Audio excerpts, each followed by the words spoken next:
Hi, I'm Amy Bodkin, Special Needs Consultant at A Charlotte Mason Plenary. And today I'm going to be discussing Charlotte Mason's Principle Number 8 with you as a part of our free 20 Principles study over at A Charlotte Mason Plenary's website. I tend to look at the principles through more of a special needs lens as well as more of a developmental lens because of my background. And I like to break the principles up into about 3 categories: body, mind, and soul, or spirit. The first 8 are the principles that I tend to think of more as the physical principles because they tend to discuss how we treat children physically. And so this will be principle number 8, which is the last one in this section. The next section we'll be talking about will be the section that tends to be what regulates how we treat the mind of the child. And so if you have not seen Rachel's Principle Number 8 video, then you definitely want to check that out.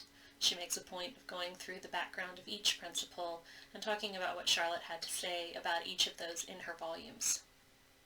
Without further ado, Principle Number 8. In saying that education is a life, the need of intellectual and moral as well as of physical sustenance is implied. The mind feeds on ideas, and therefore children should have a generous curriculum. In this particular principle, she's kind of talking about what I already said about how I break up the principles, body, mind, and soul. Children need to be fed.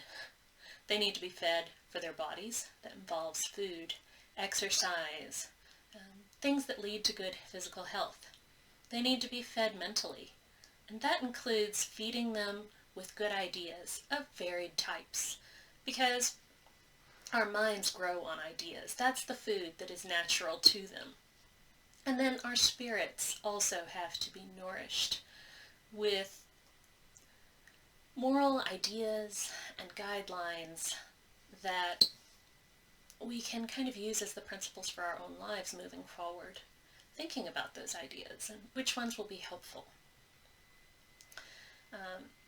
With the ideas, though, a lot of times this is what we think of with our curriculum. Most parents usually, they know it's been talked to death in the media that children need, a clean environment, that they need a balanced diet, that they need healthy foods, that they need to make sure that they've got warm enough clothing, the basics. We've got a pretty good handle on that. But thinking about children as devouring ideas as a part of the diet that is helpful to them, that tends to be a little bit countercultural these days. We tend to think of a curriculum as this list of things that children should know by the time they graduate. And really, that's not really feeding a child. That's giving them a diet, but not every diet is suited to every person. People are different. And so instead of trying to think about, what are all the check boxes that we need to check off by the time they graduate, or, we better, cook extra meals today in case we forget to feed them, several days. No, that doesn't work that way. So we need to think about, who is our child today? What is the balance that they have today? What do they need today to help them find more balance? Have we had a lot of art today, and maybe we need some history thrown in? You can feed a child a healthy diet, but although eating kale all day long might be really healthy, it's not going to be good for the child because it doesn't provide proper balance. You need a broad range of different types of nutrients, and we also need a broad range of different types of ideas so that we can grow in a balanced way.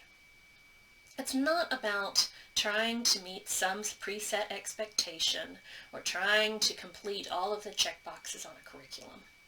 It's about seeing who your child is today and seeing what they need to grow today.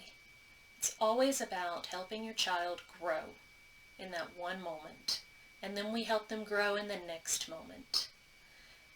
And before you know it, they have exceeded our expectations simply because we provided them with the opportunity to have what they needed to grow. Join me next time as we're discussing the next principle in our free 20 principles study. Don't forget to click the bell and subscribe to the Plenary YouTube channel so you get notified as each new video comes out. Thanks for watching.